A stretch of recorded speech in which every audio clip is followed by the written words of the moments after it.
Prenons à nouveau le livre de la Genèse, chapitre 22, verset 15. En attendant, pendant quelques moments, pour commencer la réunion.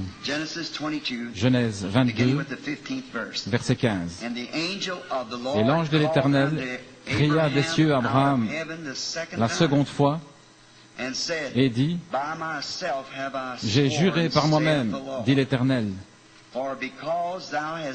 parce que tu as fait cette chose-là, et que tu n'as pas refusé ton fils, ton unique.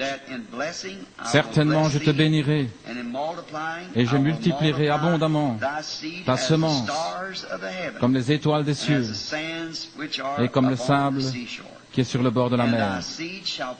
Et ta semence possédera les portes de ses ennemis. Et toutes les nations de la terre seront bénies en ta semence, parce que tu as obéi à ma voix. » Quelle promesse! À cause de l'obéissance. L'obéissance est ce que Dieu veut. Il a été dit une fois, l'obéissance vaut mieux que le sacrifice. Obéir au Seigneur est meilleur que n'importe quel sacrifice que vous pourriez faire. Car nous trouvons devant un texte glorieux ce soir, le patriarche Abraham, qui fut appelé le père de la foi, parce que Dieu lui avait fait la promesse, à lui ainsi qu'à sa semence, d'hériter la terre. Et c'est à travers Abraham que, étant mort en Christ, nous sommes devenus la semence d'Abraham, et nous sommes héritiers avec lui selon la promesse. Maintenant, Abraham était juste un homme ordinaire. Il n'était rien de spécial. Dieu ne l'a pas appelé avant qu'il fût âgé de 75 ans, selon ce que nous savons. Sa femme, qui était sa demi-sœur, était âgée de 65 ans à ce moment-là. Ils avaient probablement vécu ensemble depuis qu'ils étaient très jeunes. Et elle était stérile, elle n'avait pas d'enfant. Dieu l'a appelée à une séparation complète, à se séparer du reste du monde, et de tout son peuple, et de toute sa parenté. C'était là une chose spéciale qu'il devait faire.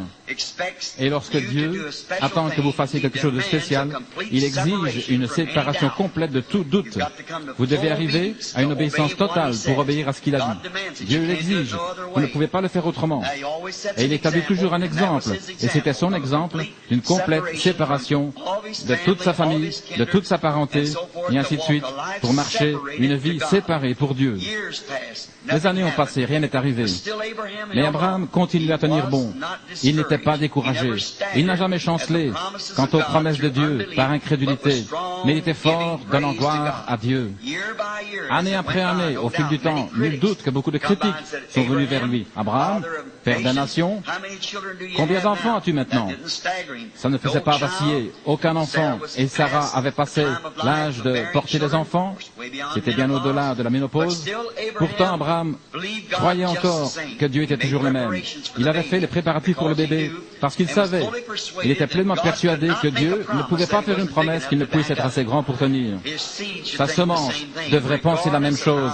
Peu importe combien cela peut sembler irréel, combien cela peut sembler peu naturel à la pensée naturelle, cependant Dieu ne peut pas faire de promesse s'il n'est pas assez grand pour en prendre soin. Nous croyons la même chose aujourd'hui. Chaque véritable semence d'Abraham croit la même chose. Qu'importe les circonstances, la connaissance que nous avons accumulée, les nombreuses choses qui sont arrivées, peu importe que cela semble naturel à notre pensée naturelle, ou plutôt une folie à notre pensée naturelle, ça ne fait aucune différence. Si Dieu l'a dit, c'est ainsi.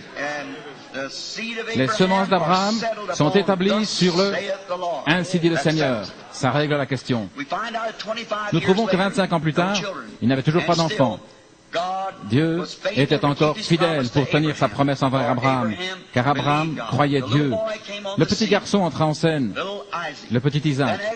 Alors, après que le petit Isaac soit entré en scène, nous trouvons que Dieu donna à Abraham un double test.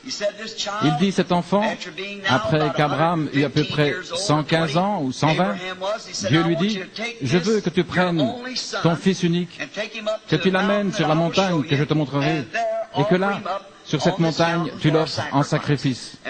En d'autres mots, détruire toute évidence d'accomplissement de la promesse. C'était enlever toutes les choses naturelles. Et Abraham dit, je l'ai reçu comme quelqu'un venant des morts. Et je suis pleinement persuadé qu'il est capable de le ressusciter des morts. Maintenant, ce sont ici les gens de la semence d'Abraham, parce qu'il nous a ressuscités des morts. Nous étions morts dans le péché et les transgressions. Et celui qui était capable de changer mon esprit, de changer mes pensées, de changer ma nature, de me changer complètement, peut agir selon son plaisir. Tout ce qu'il dit, je crois que c'est la vérité. Et chaque semence d'Abraham croit la même chose. Abraham n'a pas été désobéissant à Dieu en prenant ce petit enfant, et ce matin-là, il dit au serviteur, attendez ici avec les mules, le fils et moi irons quelque part pour adorer. Et lui et moi, nous reviendrons. Oh, comment va-t-il faire alors qu'il va au sommet de la montagne pour prendre la vie de son propre fils? Toutefois, il dit, l'enfant, le garçon et moi, nous reviendrons. Il savait que quelque chose devait se passer. Il ne savait simplement pas comment Dieu allait le faire. C'était pas son problème. Il savait que Dieu l'avait promis. C'est tout ce qui nous importe de savoir. Dieu l'a promis. Comment cela va-t-il se passer? Je ne peux pas vous le dire. Mais c'est ainsi. Il enverra Jésus-Christ la seconde fois. Il viendra sous une forme physique. Il réclamera les siens. Il y aura un règne d'un millier d'années, un règne de millénium sur cette terre, avec lui, avec les rachetés. C'est ce qu'il a promis. Et nous attendons cette heure qui approche. Il a promis de guérir les malades, de ressusciter les morts, de chasser les démons. Il a promis de le faire. Il est le même, hier, aujourd'hui, éternellement. De quelle façon, je ne sais pas. Il a promis de le faire. Nous le croyons. Cela règle la question. Lorsqu'un homme croit Dieu, il croit tout ce qu'il dit. Et c'est ainsi, de cette manière qu'Abraham croyait Dieu. Maintenant, il lui était demandé de détruire toute preuve montrant que Dieu prendrait soin de sa promesse. Mais il était persuadé que Dieu pouvait le faire. Maintenant, il ne lui a pas seulement donné cette glorieuse promesse, il a aussi donné à sa semence. Et parce qu'Abraham était fidèle et qu'il gardait la parole que Dieu lui avait promise et qu'il savait que Dieu pouvait ressusciter des enfants, des morts cet enfant, il n'a pas épargné son propre enfant. Et bien entendu, c'était un type de Dieu donnant son Fils, comme il a porté le bois en haut de la colline et ainsi de suite. Christ a porté son propre bois du sacrifice sur la colline où il devait être crucifié.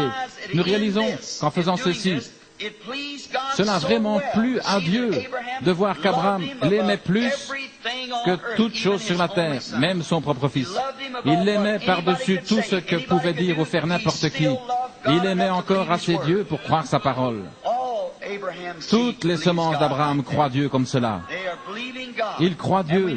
Et nous savons que cela a tellement plu à Dieu.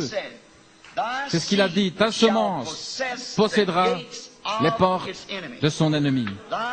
Ta semence possédera les portes de son ennemi. Rappelez-vous, c'est ainsi dit le Seigneur. La semence d'Abraham croit cela. Si vous êtes une authentique semence d'Abraham, la foi qu'Abraham avait en Dieu est en vous. Et vous croyez ce que Dieu a dit. Dieu tient sa promesse. Il a dit maintenant, rappelez-vous, il a fait cette promesse à Abraham seulement après qu'il lui ait donné un test. Les semences d'Abraham doivent premièrement être testées pour voir s'il croit réellement la parole. Rappelez-vous que la seule manière dont il pouvait garder la promesse de Dieu, c'était qu'il croyait la promesse de Dieu et il a été testé pour savoir s'il la croyait ou non. Nous sommes amenés à ce test. La semence d'Abraham aujourd'hui est amenée à ce test. Allons-nous prendre la parole de Dieu ou allons-nous prendre ce que l'homme dit à ce propos? Allons-nous prendre ce qu'une organisation a tourné en credo et accepter cela ou allons-nous prendre ce que Dieu dit? Si la parole de Dieu est véritable, nous croyons la parole de Dieu, peu importe ce que dit quiconque. Que toute parole d'homme soit un mensonge et la parole de Dieu la vérité. La véritable semence d'Abraham.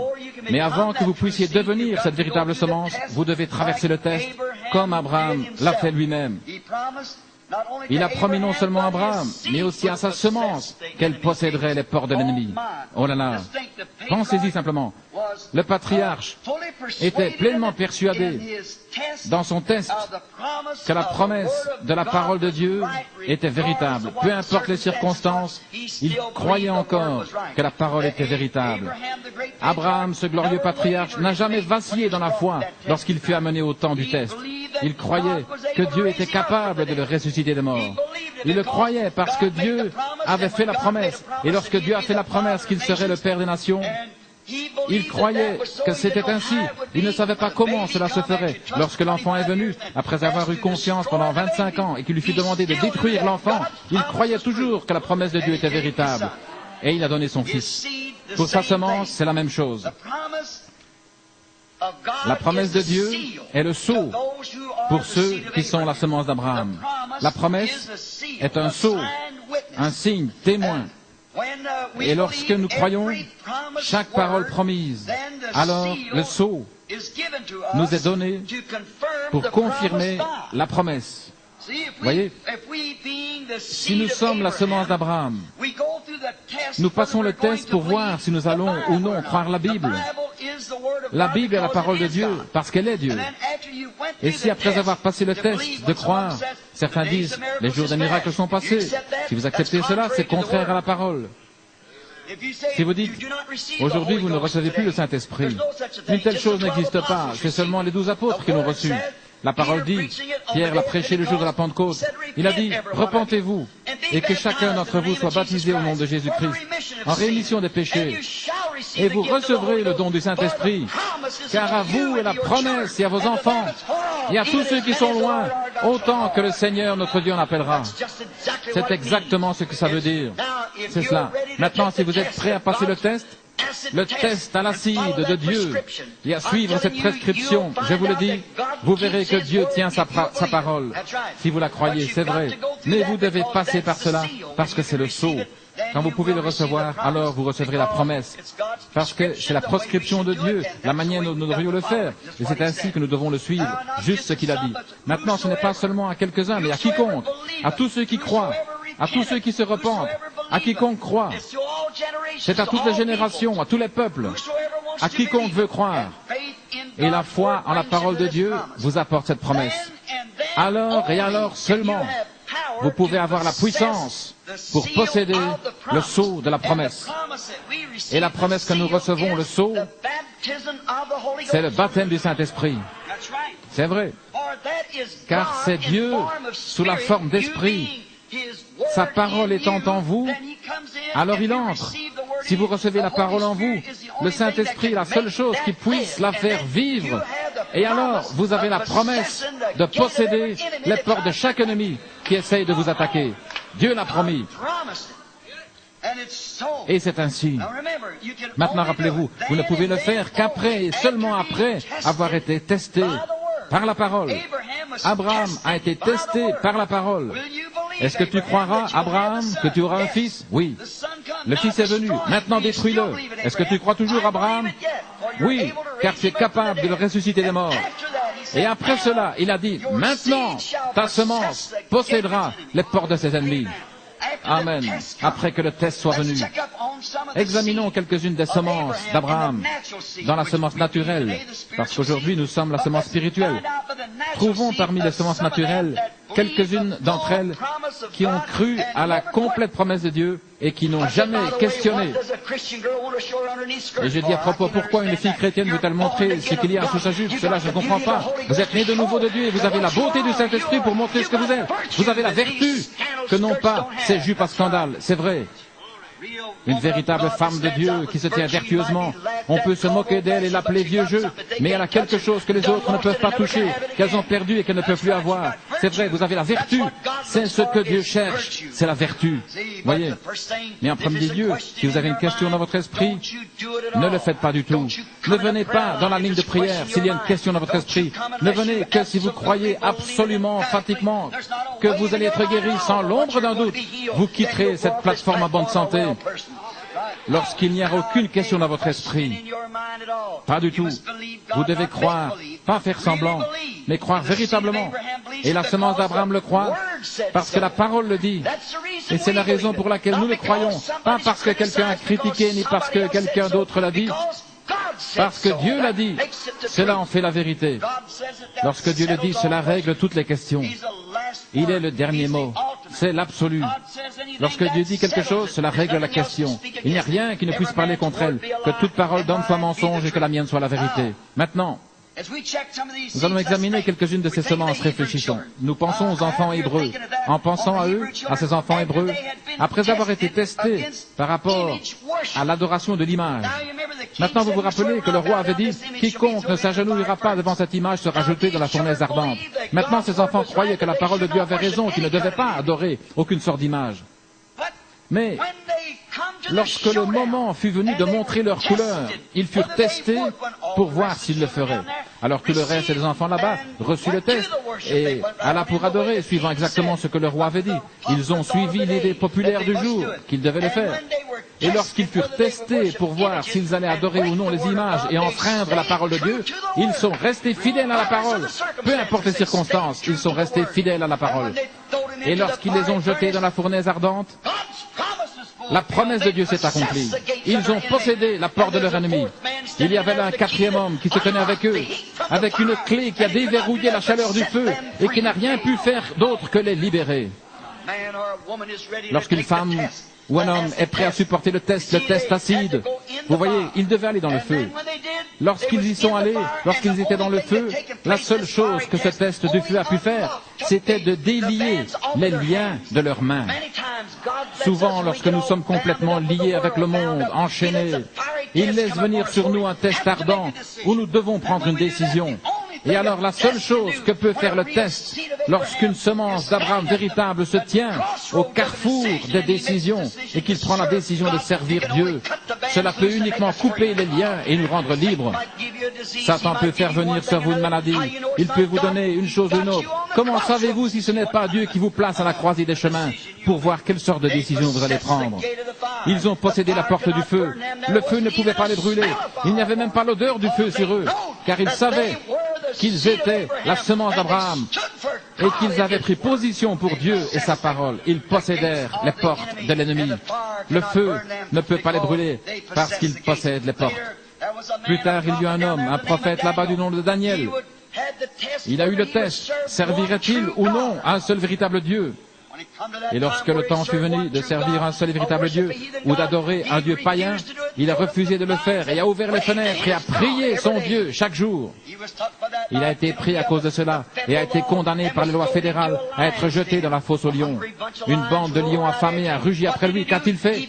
Il a possédé la porte de son ennemi. Les lions ne purent pas le manger. Dieu envoya une colonne de feu, un ange, qui s'est tenu entre lui et les lions. Il a possédé la porte de l'ennemi parce qu'il a été testé pour voir s'il adorait un seul et véritable Dieu ou s'il adorait une douzaine de dieux païens. Ainsi, il a passé le test et il a possédé la porte de l'ennemi. Le lion ne pouvait même pas le toucher car Dieu était avec lui. La promesse de Dieu est restée véritable parce qu'il était une véritable semence d'Abraham. Moïse, oh, encore un autre glorieux croyant. Il a été testé également pour voir la promesse que Dieu lui avait donnée. Je serai avec toi lorsque tu iras là-bas. Et lorsqu'il s'est tenu devant les imitateurs de son don, Jeannès et Jambres essayèrent de se lever et d'imiter la chose même que Moïse avait reçu l'ordre de faire.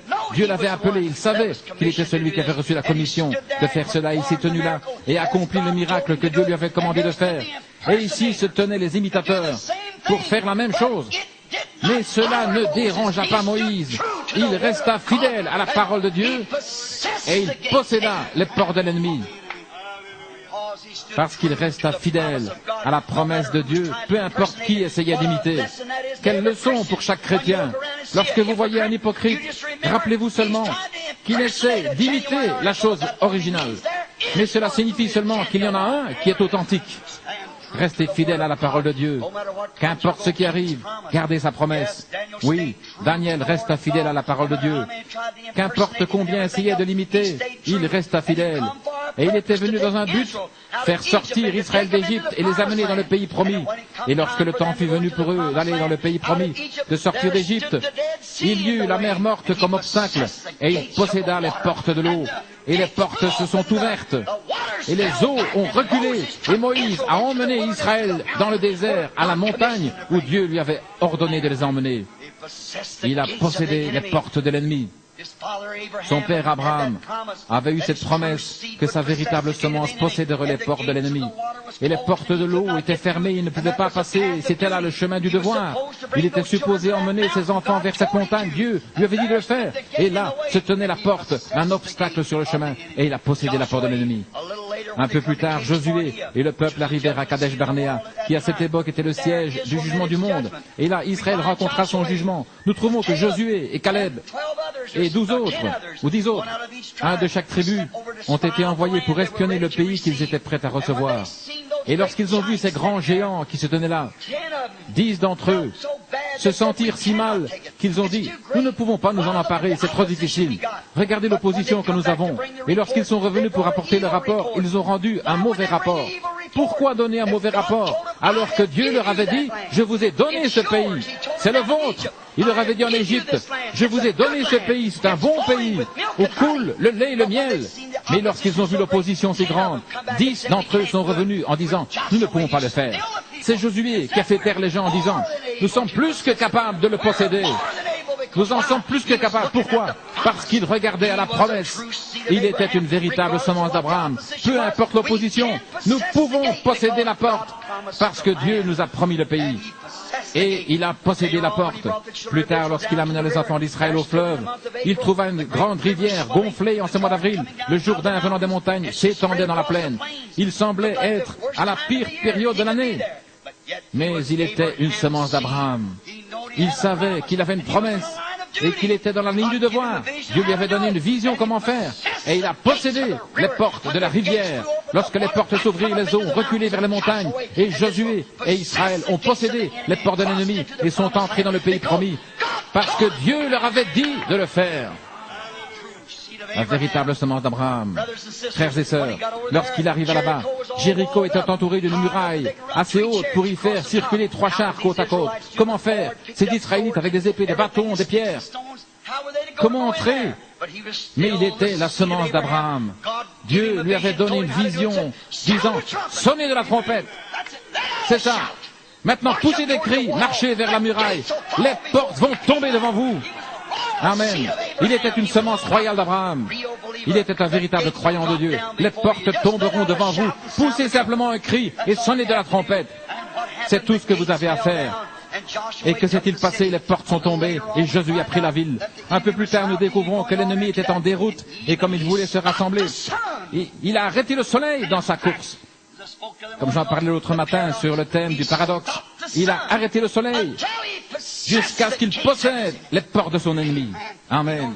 Il savait que si l'ennemi parvenait à se rassembler, ils étaient dispersés et le soleil était en train de baisser. Les Amoréens, les Amalécites et ainsi de suite étaient dispersés. Si jamais ils parvenaient à se rassembler, ils auraient eu beaucoup de difficultés à les mettre en déroute de nouveau. Il n'y avait qu'une chose à faire, c'était retenir le temps. Et il a arrêté le temps. Amen.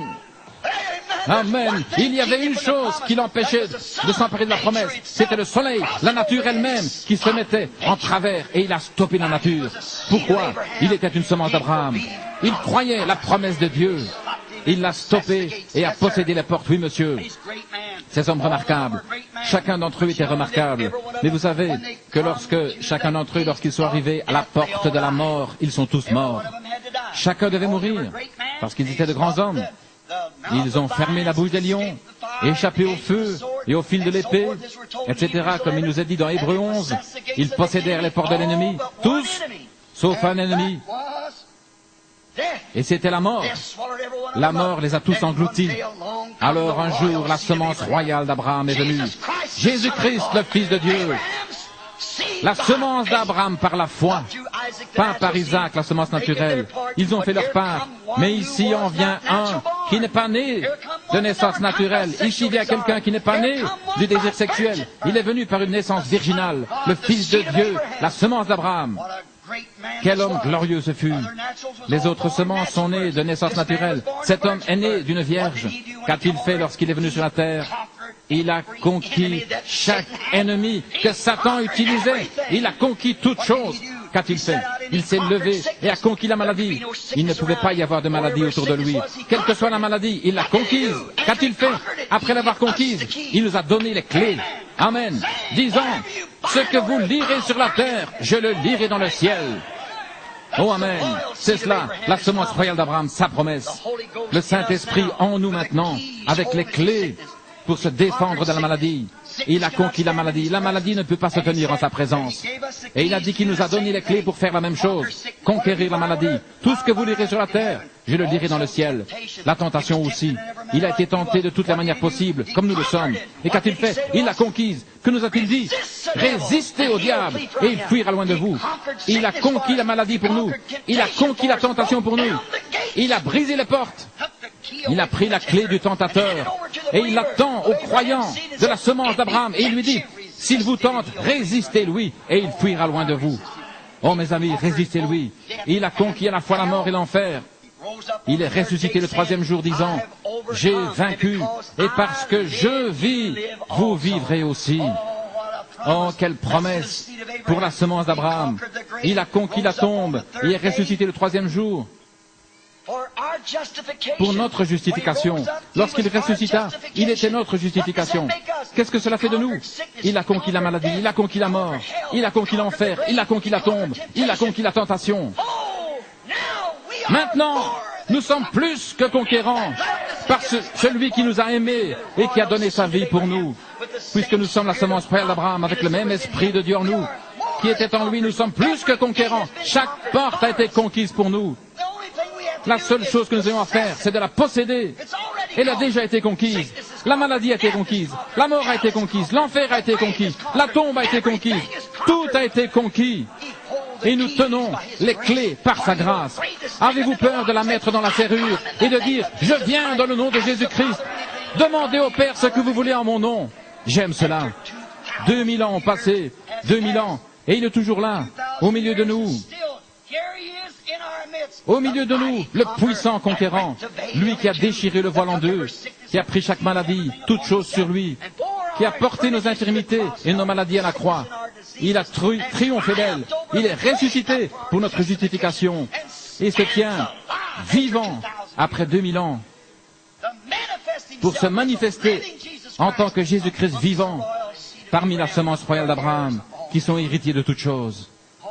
Oh là là, ceux qui, après avoir traversé le test promis par la parole, si vous pouvez croire la parole, alors vous êtes aussi la semence d'Abraham. C'est ainsi que vous y venez. Si vous ne pouvez pas passer ce test de la parole, alors si vous en doutez, si vous êtes un peu suspicieux, si vous pouvez à peine le croire, s'il y a quelque chose que vous ne pouvez pas croire, alors ne venez pas dans la ligne de prière. Je n'oserais même pas m'approcher de l'autel, à moins que j'ai assez de grâce pour savoir que la parole de Dieu est vraie. Et quand vous traversez ce voile d'incrédulité, alors vous avez les clés dans vos mains de la mort, de l'enfer et de la tombe. Parce que vous avez un conquérant qui a conquis pour vous. Alors vous avez Hébreux 13:8 qui nous dit, Jésus-Christ est le même, hier, aujourd'hui, éternellement. Comment pouvons-nous le faire? Les gens disent aujourd'hui, oh, il l'est d'une certaine manière. Il est le même. La Bible le dit, oh, il n'agit pas aujourd'hui comme il le faisait autrefois. Nous voyons ici, lorsque nous voyons sa parole confirmée, que fait-elle? Elle ramène directement la chose entre leurs mains. Amen. La véritable semence d'Abraham croit en elle. Ils la connaissent. Et ce soir, il est elle qu'il a rencontré Abraham là-haut au jour de Lot. Et lorsqu'il a accompli ses miracles comme il l'a fait en disant à Sarah ce qu'elle avait dit derrière lui, Jésus a promis à la semence royale d'Abraham que l'Église verrait la même chose juste avant sa venue. Qu'en est-il? Cela doit arriver. Dieu l'a promis. Jésus-Christ l'a confirmé et a dit qu'il en serait ainsi. Et nous y voilà aujourd'hui, 2000 ans plus tard, le voyant au milieu de nous. Toujours le même puissant conquérant. Il a vaincu la mort, l'enfer, la tombe, toutes les superstitions. Il a pris la parole. Il a dit, si vous demeurez en moi et que mes paroles demeurent en vous, demandez ce que vous voulez et cela vous sera accordé. Qu'était-ce? La parole, Christ, qui est dans votre cœur. Si vous demeurez en moi et que mes paroles demeurent en vous, alors vous avez conquis toutes choses parce que je les ai conquises pour vous. Si vous demeurez en moi, si vous pouvez me comprendre, si vous pouvez demeurer en moi, celui qui me croit, qui me reçoit, non pas qui fait semblant de croire, mais peut me recevoir. Celui qui entend mes paroles, comprend mes paroles et croit à celui qui m'a envoyé a la vie éternelle et ne viendra pas en tentation ou en condamnation, mais est passé de la mort à la vie. Le voilà, le puissant conquérant. Le voici le même, hier, aujourd'hui, éternellement. Le voici devant la semence d'Abraham qui a été appelé hors de Babylone, de Sodome, du monde, et séparé, démontrant toujours exactement sa promesse. Après 2000 ans, il se tient ici au milieu de nous ce soir, ce puissant conquérant, la parole de Dieu qui peut discerner les pensées du cœur et ses intentions. Qu'est-ce? Ta semence possédera la porte de ses ennemis. Qu'est-ce que c'est? C'est la semence d'Abraham, la semence royale, croyant la parole est Dieu.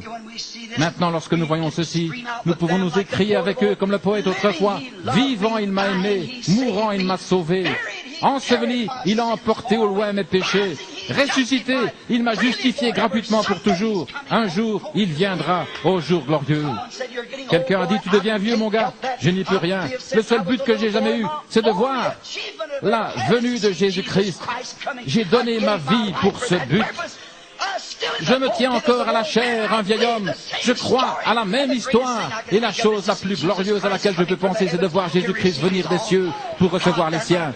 Ce n'est pas étonnant que nous puissions chanter, que tous acclament la puissance du nom de Jésus, que les anges se prosternent. Amenez le diadème royal et couronnez-le, Seigneur de tous. Pourquoi? Il est le puissant conquérant. Si vous êtes en lui, vous êtes dans la parole. Il a dit, si vous demeurez en moi, demandez ce que vous voulez, car chaque porte a déjà été conquise. Alors nous pouvons dire, car chaque promesse dans le livre est mienne. Chaque chapitre, chaque verset m'appartient. Je fais confiance à sa parole divine, car chaque promesse dans le livre est mienne. Les amis, réalisez-vous ce que cela veut dire? Chaque promesse que Dieu a faite à Abraham, chaque promesse qui a été dite par les prophètes, chaque promesse que Jésus-Christ a faite pour ce jour, il est ici pour la confirmer et pour montrer qu'il vit pour toujours. Ta semence possédera les portes de ses ennemis. À l'heure de la mort, vous dites, qu'en est-il? Vous possédez encore ce que Paul a exprimé.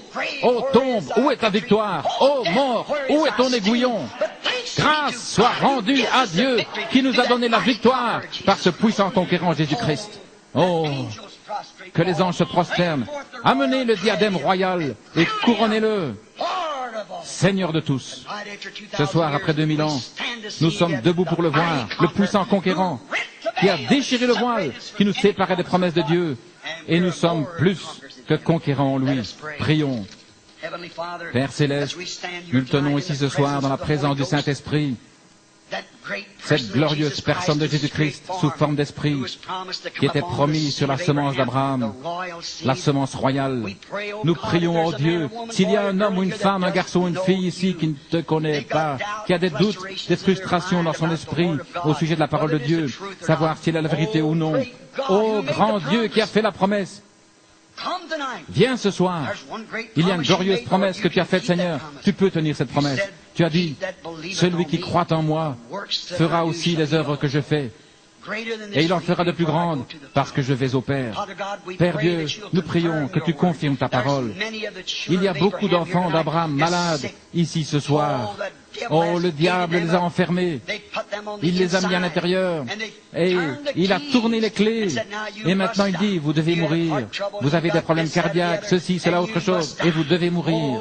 Oh Dieu, que la trompette du jubilé sonne ce soir, celle de l'Évangile, afin que chaque esclave s'en aille libre. Jésus-Christ a conquis ses portes. Nous tenons les clés dans nos mains. En mon nom, ils chasseront les démons. Si vous demandez au Père quoi que ce soit en mon nom, je le ferai. Celui qui croit en moi fera les mêmes œuvres que moi également. La parole de Dieu est plus aiguisée et plus puissante qu'une épée à double tranchant, séparant les jointures et les moelles, discernant même les pensées du cœur. Et comme il en était au jour de Noé, ainsi en sera-t-il lors de la venue du Fils de l'homme. Il mangeait, buvait, se mariait, donnait en mariage, de grands programmes de construction, et nous regardons le monde. Il y aura des signes effrayants dans les cieux, des soucoupes volantes, des tremblements de terre en divers endroits, la mer démontée, les raz-de-marée, les cœurs des hommes défaillants de peur, de la détresse parmi les nations, des temps de perpétuité. Et comme il en était au jour de Lot, de même en sera-t-il lors de la venue du Fils de l'homme. Ô Dieu, viens ce soir et accomplis ta parole. Viens ce soir et honore la foi des enfants d'Abraham. Nous te le demandons par le nom de Jésus-Christ. Amen. Que le Seigneur vous bénisse richement. Je ne vais pas faire d'appel à l'autel juste maintenant. Je vais le laisser entre vos mains. Je crois dans les appels à l'autel, mais tous ceux qui l'ont reçu furent baptisés. C'est cela, tous ceux qui l'ont reçu. Nous allons prier pour les malades. Je pourrais parler ici toute la nuit, vous êtes un merveilleux auditoire. Ce que je dis, c'est juste en tant qu'homme, mais c'est lorsque je prononce ces paroles, ce ne sont pas mes paroles, ce sont les siennes. Si je dis quelque chose et que Dieu ne le confirme pas, alors c'était ma parole. Si je prononce sa parole et qu'il la confirme, quel est l'homme pécheur ou la femme ou le garçon ou la fille qui s'en ira en disant que ce n'est pas ainsi? Jésus a dit, quand il faisait ces choses, il disait, cet homme est un diseur de bonne aventure, c'est un démon. Un diseur de bonne aventure, aventure, tout le monde sait que dire la bonne aventure vient du diable. Il disait, c'est un diseur de bonne aventure. Mais avez-vous déjà vu un diseur de bonne aventure prêcher l'évangile? Avez-vous déjà vu un diseur de bonne aventure chasser les démons? Non, vraiment. Il a dit, le Fils de l'homme vous pardonne ceci, mais lorsque le Saint-Esprit sera venu, parler contre lui ne sera jamais pardonné, ni dans ce monde, ni dans le monde à venir, parce que c'est appelé l'œuvre de Dieu, un esprit impur. Que Dieu soit miséricordieux envers nous ce soir. Et je prie que Dieu descende et confirme cette parole devant vous. Frères, sœurs, c'est mon âme. Je dois rencontrer Dieu. Je suis responsable de ce que je vous dis. Dieu me tiendra responsable de cela. C'est vrai. Quel bien cela me ferait-il de me tenir ici et de vous dire ces choses si je savais que je condamnais mon âme à l'enfer? Il y a un chemin qui semble droit à l'homme, mais la fin de celui-ci, c'est le chemin de la mort. Dieu n'a pas besoin d'interprète. Comme je l'ai dit, il interprète sa propre parole. La semence d'Abraham possédera les portes de l'ennemi. Le croyez-vous? Si je pouvais vous guérir, je le ferais. Christ vous a déjà guéri. La seule chose que vous avez, c'est la clé dans votre main, et cette clé, c'est votre foi pour la saisir. Tournez-la ce soir, voulez-vous, lorsqu'il viendra parmi nous, ce puissant conquérant qui a conquis toutes les maladies. Il vous montrera qu'il l'a fait, car il est la parole. Et la parole discerne les pensées qui sont dans le cœur. Quelle carte de prière nous avons commencé l'autre soir? Commençons depuis 50. Qui a la carte B50? Levez la main. Nous avons commencé à 1 l'autre soir. Nous commençons par 50. B50, levez la main. Carte de prière B50. Vous pensez qu'il n'est pas là? Vous l'avez? Très bien. B51. Qui l'a? B51. B52. Qui a B52? Bien, vous l'avez? B53. 54. Venez ici. 54, 55. Mon garçon est venu avant que je n'arrive et a mélangé les cartes. Vous voyez? Une ici, une là, ils ne savent pas où elles se trouvent. Vous pouvez venir dans cette rangée, ici en avoir une, aller dans l'autre, 10, 25. Nous ne savons pas où elles sont, mais où qu'elles soient. Maintenant. Où en sommes-nous? B50 à 55, 56, 57, 58, 59, 60. Maintenant, regardons. Compte les Billy. 60, 70. Faites-les se lever, si vous voulez. B50 à 70, 75. Comptez les frères Roy, si vous voulez, pendant que je parle à l'auditoire. Combien d'entre vous qui regardez dans cette direction n'ont pas de carte de prière? Rappelez-vous, Jésus a dit, les œuvres que je fais, vous les ferez aussi. Est-ce vrai? C'est vrai. Le croyez-vous? La semence d'Abraham l'a dit. La Bible dit qu'il est le souverain sacrificateur. Hébreux chapitre 4. Il est le grand prêtre qui peut être touché par le sentiment de nos infirmités. Le croyez-vous? S'il est le même hier, aujourd'hui, éternellement, comment va-t-il le faire? Il y avait une petite femme dans la Bible. Vous comprenez ce que je dis? Une petite femme dans la Bible. Peut-être qu'elle n'avait pas de carte de prière. Mais elle a dit dans son cœur, si je peux toucher cet homme, je crois en lui. Elle avait dépensé tout ce qu'elle avait chez les médecins. Ils ne pouvaient pas l'aider. Son cas était trop grave. Ils ne pouvaient pas l'aider. Mais elle croyait que Dieu l'aiderait. Et elle a touché le bord de son vêtement. Et il a dit, je sens qu'une vertu est sortie de moi. Est-ce vrai? Croyez-vous qu'il est le même ce soir? Croyez-vous qu'il est ici? Combien croient qu'il est ressuscité des morts? Maintenant, comment pouvez-vous prouver qu'il est ressuscité des morts? Il n'y a pas longtemps, un baptiste de renom est venu vers moi et il a dit, Frère Branham, j'ai été mis en difficulté un jour par un musulman qui m'avait dit, s'il est ressuscité et qu'il a promis de faire la même chose, laissez-moi le voir faire. Vous voyez, il ne croit pas qu'il est ressuscité, mais nous le croyons. Nous croyons qu'il est ressuscité des morts. Il n'y a aucune religion dans le monde qui peut prouver que leur fondateur est vivant, si ce n'est la chrétienté. Et le seul moyen que Dieu a pour le confirmer, c'est par ceux qui croient. C'est la seule manière par laquelle Dieu accomplit sa parole, par ceux qui la croient. Maintenant, pendant qu'il s'aligne dans la ligne de prière, je ne sais pas combien nous aurons, mais je veux que chacun d'entre vous tienne sa position et reste à sa place, sans se déplacer. Regardez dans cette direction et priez. Dites, Seigneur Jésus, je crois. Souvenez-vous, il m'a dit, si tu peux faire que les gens te croient et être sincère lorsque tu pries. Ce fut ainsi dans cette nation pendant 15 ans, cela n'a jamais failli une seule fois. Ça ne peut pas faillir. Il y a une chose que Dieu ne peut pas faire, c'est faillir. Il doit garder sa parole. Je crois cela. Je crois cela plus que je ne crois être ici. Plus que je ne crois être dans ce bâtiment. Cela pourrait être un mirage. Ça pourrait être un songe. Dans mon âme, je sais que Jésus-Christ, le Fils de Dieu, vit. Et vous, étant une semence d'Abraham, étant mort en Christ, vous êtes une semence d'Abraham. Maintenant, il y a quelques mouchoirs ici. De grands résultats sont obtenus par ces gens qui croient. Maintenant, inclinons la tête pendant qu'il se prépare et prions. Père Céleste, il nous est enseigné dans la Bible, et il y a des gens qui croient que chaque parole que tu as dite est la vérité. Seigneur, parfois ils chancellent et visent le trou de la serrure avec la clé, et ils le manquent, et ils l'égratignent, mais ils croient que c'est là. Qu'ils essayent encore, ils le trouveront, car il est là. Et cette clé est la bonne clé. Si vous pouvez croire, tout est possible. Tout comme le chant qui est chanté ou joué maintenant. Il est dit dans la Bible, Paul a envoyé aux malades et aux affligés des linges et des mouchoirs qui avaient touché son corps, et les esprits impurs quittaient les gens et ils étaient guéris. Maintenant, Seigneur, nous savons que Saint Paul est avec toi, mais ce n'était pas lui. C'était toi, Seigneur. Christ en lui. Ce n'est pas moi qui vis, mais Christ qui vit en moi, a-t-il dit. Et maintenant, pour cette génération, tu es le même Christ aujourd'hui comme tu l'étais hier. Et comme je prie sur ces mouchoirs, touche-les. Je te prie de défaire chaque ennemi. Donne-leur la foi pour qu'ils sachent que l'ennemi est vaincu. Un jour, comme nous l'avons dit, la mer Rouge avait séparé Israël des promesses, alors qu'ils étaient sur la voie du devoir. Et un écrivain a dit que Dieu a regardé avec des yeux en colère au travers de cette colonne de feu, et la mer a été effrayée. Elle a ouvert ses portes, et ils ont traversé. Regarde ce soir au travers du sang de Jésus-Christ.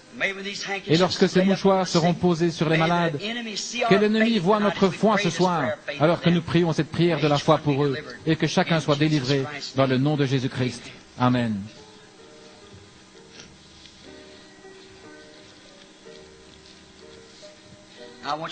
Je désire toute votre attention. Vous pourriez venir, quiconque ici au micro, parce que si le Saint-Esprit, je ne dis pas qu'il va le faire, si quelqu'un vient ici vous dire qu'il a le pouvoir de guérir les malades, ne le croyez pas. La puissance est entièrement en Christ. Il est le conquérant. Ni vous ni moi, nous acceptons seulement ce qu'il a fait. Aucun homme n'a le pouvoir de sauver ou de guérir. Pour tout homme dans le monde, le prix a déjà été payé. Ce que Dieu requiert a déjà été payé. Comment? Il a été blessé pour nos transgressions. Par ses blessures, nous avons été guéris. Votre guérison a déjà été payée. Votre salut a été payé. Avez-vous la foi pour venir et l'accepter? C'est tout. Vous êtes la semence d'Abraham, vous l'avez. Dieu l'a promis. Il y a quelque chose en vous qui dit que c'est là, et c'est là. Maintenant, qu'est-ce que le don? Est-ce un don pour aller guérir les gens? Non. Un don, c'est vous mettre de côté afin que Dieu puisse vous utiliser. Maintenant, il a promis, comme dernier signe selon Jésus-Christ, comme il en fut au temps de Sodome, juste avant qu'elle ne brûle, mais pas avant que les autres choses ne prennent place, l'évangile prêché par Lot, et ainsi, non pas cela, mais juste avant qu'elle ne brûle. Dieu est descendu sous la forme d'un homme, et s'est assis avec l'Église élue, Abraham et son groupe, celui qui avait la promesse. Maintenant, rappelez-vous que seulement la semence d'Abraham reçoit ceci. Encore un peu de temps et le monde ne me verra plus, a dit Jésus. Et vous me verrez, car je serai avec vous, en vous, jusqu'à la fin du monde. Mais il a promis, juste avant de revenir, comme ce fut le cas à Sodome. Regardez ce que Sodome a reçu. Regardez ce que l'Église élue a reçu. Il a dit, ainsi il en sera de même à la venue du Fils de l'homme. Dieu manifesté sous la forme d'un homme, le dos tourné à la tente, a pu dire à Sarah ce qu'elle avait fait à l'intérieur de la tente. Que tous ceux qui savent que c'est la vérité lèvent la main. C'est exactement cela. Maintenant, nous sommes au temps de la fin. Rappelez-vous que c'était la dernière chose qui s'est passée. Et le monde des gentils a été brûlé, Sodome.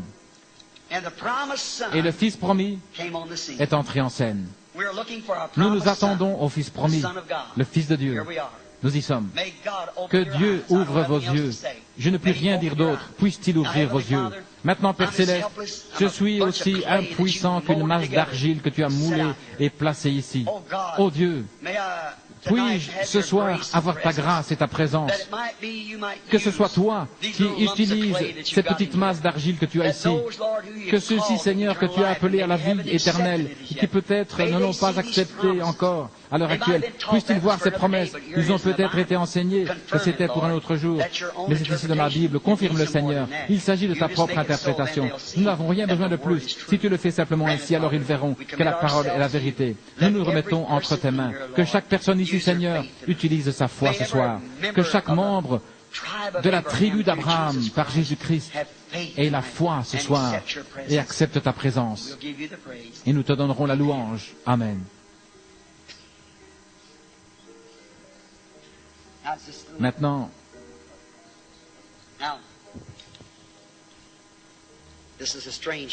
ceci est étrange. Je veux que vous m'aidiez. Priez pour moi. Restez bien tranquille. Ne bougez pas.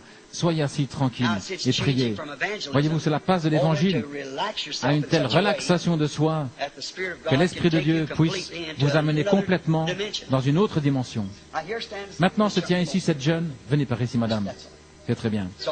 Ainsi, je ne m'éloignerai pas de ce micro. Quelquefois, je ne sais pas ce qui arrive. Et la seule manière de savoir, c'est par le micro. De même, d'autres essayent de le comprendre, et moi, je ne sais simplement pas. Nous sommes étrangers l'un à l'autre. Je ne vous connais pas. Je ne vous ai jamais vu de ma vie. Mais vous êtes bien plus jeune que moi. Nous sommes probablement nés à des kilomètres l'un de l'autre, avec plusieurs années de différence. Si c'est la vérité, levez la main. Maintenant, c'est simplement une femme qui se tient ici. Regardez, ramenez cela aux Écritures. Prenons Saint Jean 4, que chacun le lise lorsque vous rentrerez à la maison.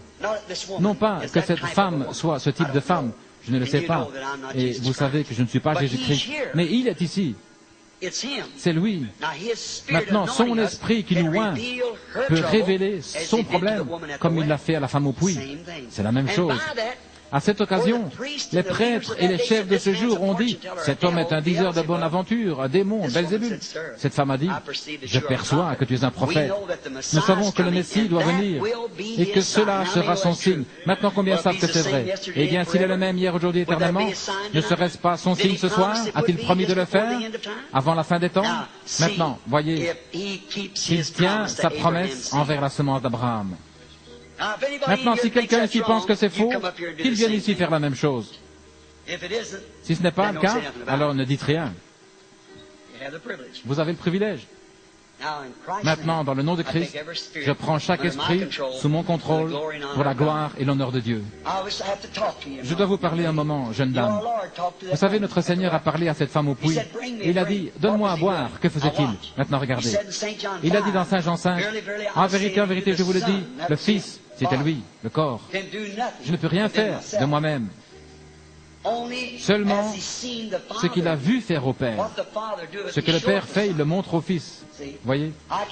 Je ne peux rien faire de moi-même, mais je fais ce que je vois faire au Père. Alors Jésus n'a jamais accompli un seul miracle avant que, premièrement, Dieu ne le lui montre dans une vision. Non pas dit à l'oreille, mais qu'il lui a montré ce que je vois, pas entends, mais ce que j'ai vu faire au Père. C'est ce qui faisait de lui un prophète, comme Moïse l'avait dit.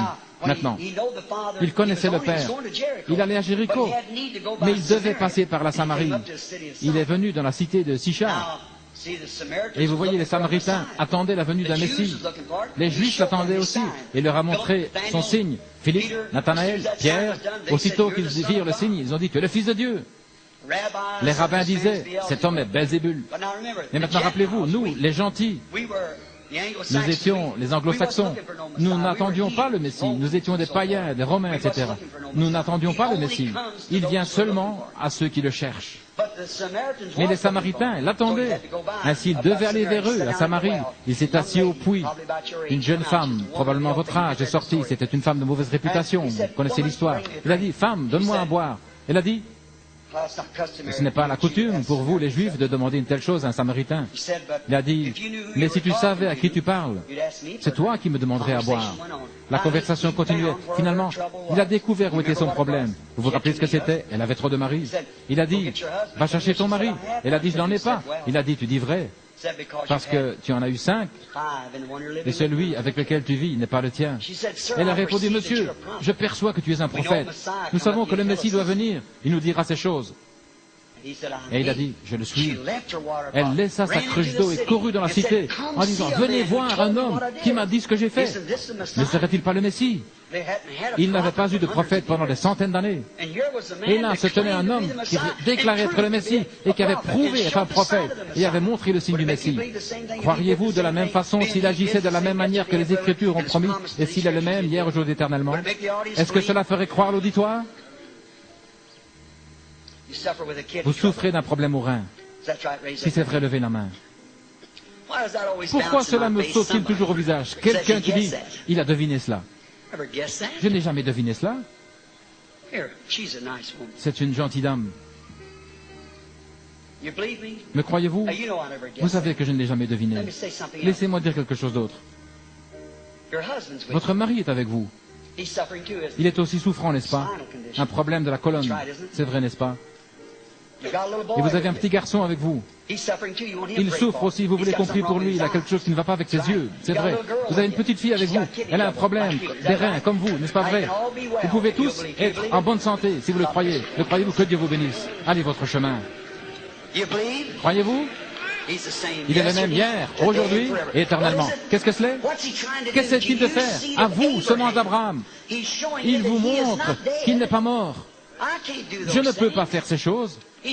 Il n'est pas mort, mais il est vivant, vous montrant que vous avez le droit de posséder les portes de votre ennemi. Cela devrait régler la question. Madame, venez dans cette direction, juste un moment. Nous avons à peu près le même âge, je suppose. Mais nous sommes étrangers l'un à l'autre, autant que je sache. Je ne vous connais pas. Et nous sommes des étrangers, je ne sais rien de vous. Si c'est juste, levez la main. Quelqu'un parmi vous a donné une carte de prière et vous voilà. Très bien. Maintenant, si le Seigneur Jésus, si peut-être j'essaie de prendre la place de frère Oral Roberts ou quelques grands de ces hommes de foi, je dirais, Madame, qu'est-ce qui ne va pas avec vous? Vous diriez, eh bien, j'ai ceci ou cela. Et maintenant, il se pourrait qu'il ne soit pas d'accord, mais vous pourriez lui dire qu'il ne va pas. Il vous imposerait les mains en disant, Dieu m'a envoyé pour prier pour les malades. Croyez-vous cela? Oui. Gloire à Dieu. Allez, croyez-le. C'est bien, c'est bien. Dieu a promis cela. Mais vous voyez, nous vivons un peu plus en avant que cela, au jour que Jésus a promis, comme il en était au jour de Sodome. Les œuvres que je fais, vous les ferez aussi. Maintenant, si Dieu peut me dire ce que vous avez été, vous savez si c'est vrai ou pas, il peut vous dire ce que vous serez. Et si c'est vrai, ceci le sera aussi. S'il dit quelque chose à votre sujet, je ne sais pas, mais s'il me dit, quel est votre problème? Auditoire, voulez-vous aussi le croire? Je devrais vraiment m'arrêter. Un jour, cette personne qui était ici il n'y a pas si longtemps pourrait le confirmer. Jésus l'a fait une seule fois. Il ne l'a pas fait une seconde fois.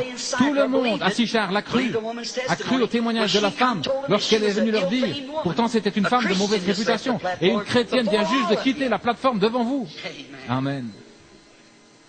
Mais du fait qu'il est plus tard que nous ne le pensons, le Seigneur continue à prouver lui-même qu'il est le puissant conquérant, la sémence d'Abraham.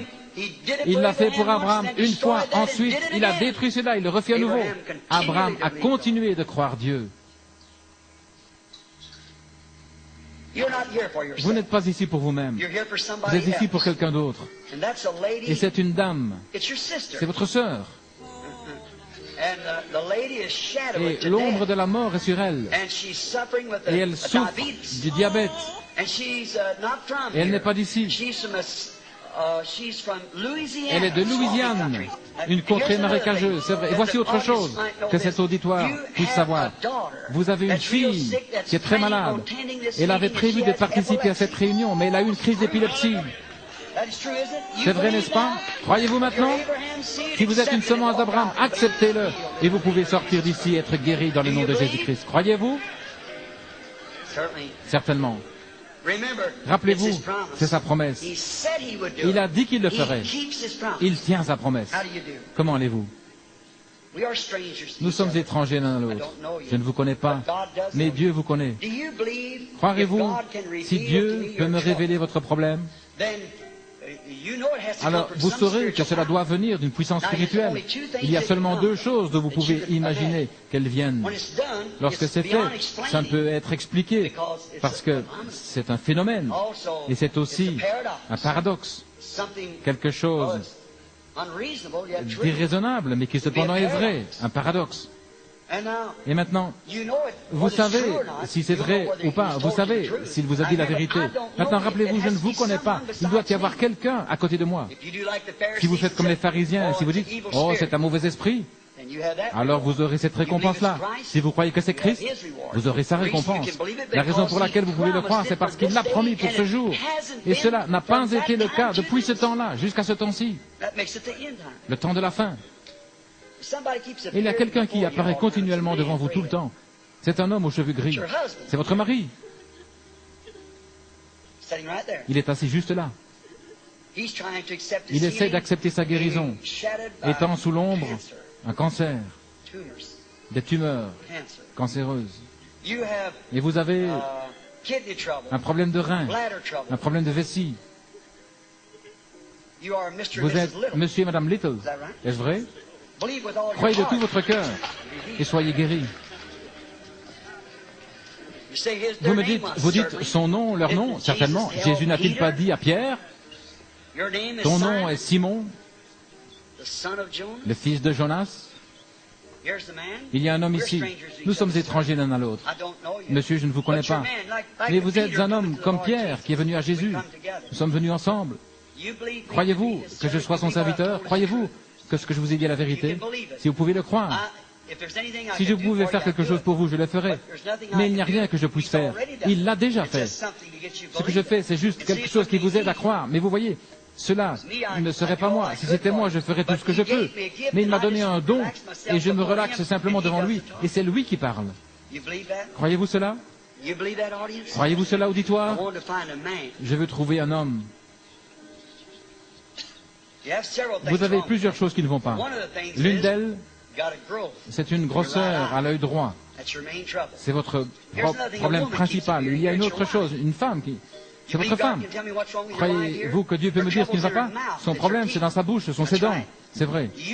Croyez-vous que le même Jésus, qui savait qui était Simon-Pierre, puisse me dire qui vous êtes? Cela vous ferait-il croire davantage? Oscar Barnes, est-ce vrai?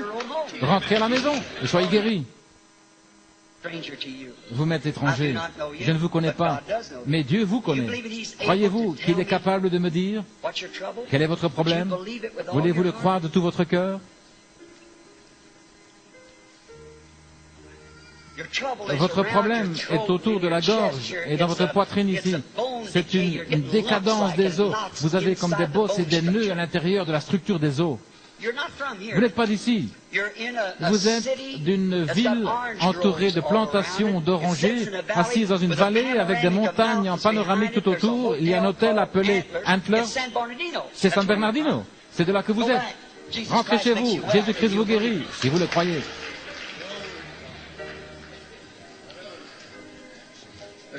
Il y a une seule chose qui puisse guérir le cancer. C'est Dieu. Croyez-vous qu'il va vous guérir? Croyez-le. Allez votre chemin et que le Seigneur vous guérisse complètement. La raison pour laquelle vous avez été excessivement nerveuse, vraiment troublée, à cause de cette nervosité, votre estomac est dans un tel état que vous ne pouvez pas digérer votre nourriture et qu'elle remonte dans votre bouche. Tout est acide dans votre bouche. À la fin de l'après-midi, vous vous sentez fatigué. Vous avez un ulcère peptique à l'estomac. Croyez-vous que c'est Jésus-Christ qui peut vous dire cela? Allez manger votre souper. Croyez de tout votre cœur que Jésus-Christ vous donne la santé. Comment allez-vous? Il y a bien des choses qui ne vont pas, mais une chose qui vous fait peur, c'est d'être paralysé à cause de l'arthrite. Croyez-vous que Dieu peut vous guérir et vous donner une bonne santé? Jésus, je te prie de l'accorder à ma sœur. Donne-lui sa vue.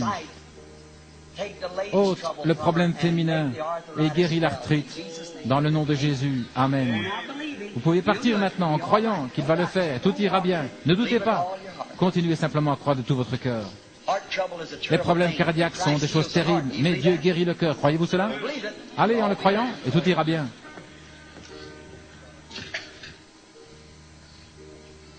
Croyez-vous que vous allez être handicapé? Non, je ne le crois pas non plus. On a pensé une arthrite. Cette ombre-là, oh, c'est un cancer. Croyez-vous qu'il va le guérir? Allez, croyez-le. il vous guérira. Cela vous gêne depuis un bon moment, cette obstruction dans votre cœur. Croyez-vous que ça va être terminé ce soir? Allez, croyez-le. Jésus-Christ vous guérit.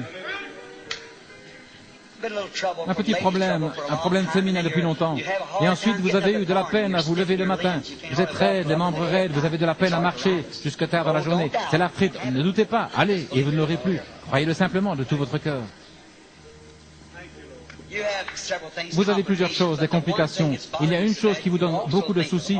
Vous pensez aussi que c'est l'arthrite, et c'est le cas, qui vous paralyse. Croyez-vous qu'il va vous faire marcher et vous donner la santé? Allez, croyez de tout votre cœur. Jésus-Christ vous donne la santé. Un cœur nerveux et de l'arthrite, mais croyez-vous que Dieu va vous guérir? Vous le croyez? Allez, et que le Seigneur Jésus vous guérisse. Cet estomac vous a certainement donné bien des problèmes ces dernières années. Il ne le fera plus. Allez, croyez-le. Que Dieu vous bénisse. Vous aussi, vous le pouvez. Votre estomac est guéri. Allez, croyez-le de tout votre cœur. Ne doutez pas. Vous avez vraiment de la difficulté à respirer. Cet asthme vous cause bien des problèmes. Croyez-vous que ça va être terminé maintenant? C'est bien. Allez, croyez. Alléluia. Croyez-vous de tout votre cœur? Juste un moment.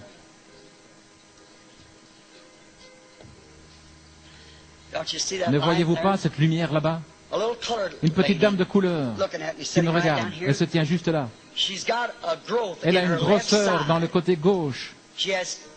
Elle a des problèmes de reins, des complications.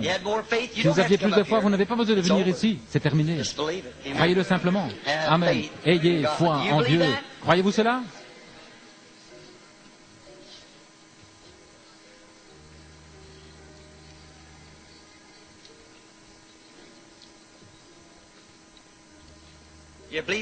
Croyez-vous, sœur, vous qui avez ce problème de colonne vertébrale, qu'il va vous guérir? Ok. Ne doutez simplement pas. Vous pourrez l'avoir si vous le croyez simplement. L'homme assis ici qui me regarde souffre d'un trouble de la prostate. Il doit se lever la nuit et ces choses. Croyez-vous, monsieur? Ce sera terminé alors, si vous croyez. Un homme de couleur est assis ici, il me regarde, il souffre d'épilepsie. Il cherche aussi le baptême du Saint-Esprit. Tenez-vous debout, monsieur, acceptez votre guérison. Que Dieu vous donne le baptême du Saint-Esprit. Assis de l'autre côté là-bas, il y a un enfant qui souffre aussi d'épilepsie, une sorte de crise, d'évanouissement, là, de l'autre côté. Croyez-vous que Dieu va guérir cet enfant? Le croyez-vous de tout votre cœur? Alors Dieu guérira l'enfant. Croyez-vous, chacun d'entre vous? N'est-il pas véritablement la semence royale d'Abraham? N'est-il pas le puissant conquérant? A-t-il promis que vous puissiez posséder les portes de l'ennemi? Combien d'entre vous sont liés? Combien sentent la pression de l'ennemi? Levez les mains. Vous qui sentez la pression de l'ennemi et qui êtes la semence d'Abraham, levez vos mains en disant, Frère Branham, j'ai des problèmes de nervosité. Oh, cela touche environ 80%. Oh, tout est si dense ici maintenant. Toute la foule est devenue comme une grande masse laiteuse qui m'aveugle presque. Ne voyez-vous pas? Il y a ici 20 ou 30 cas peut-être, juste ici sur cette plateforme, et là dans l'auditoire, que Dieu ne peut pas faillir. C'est Jésus-Christ le même hier, aujourd'hui, éternellement. Croyez-vous cela? Alors pourquoi chaque semence d'Abraham ne prend-elle pas la clé maintenant? Le puissant conquérant qui a conquis cela pour vous, il est ici. Il a prouvé être ici. Croyez-vous en lui? Alors prenez votre clé de la foi, saisissez-la de vos mains et dites, Jésus-Christ, je crois pour ma guérison à l'instant même. Tenez-vous debout, levez vos mains, déverrouillez votre foi et dites, je crois Seigneur Jésus, je crois maintenant même.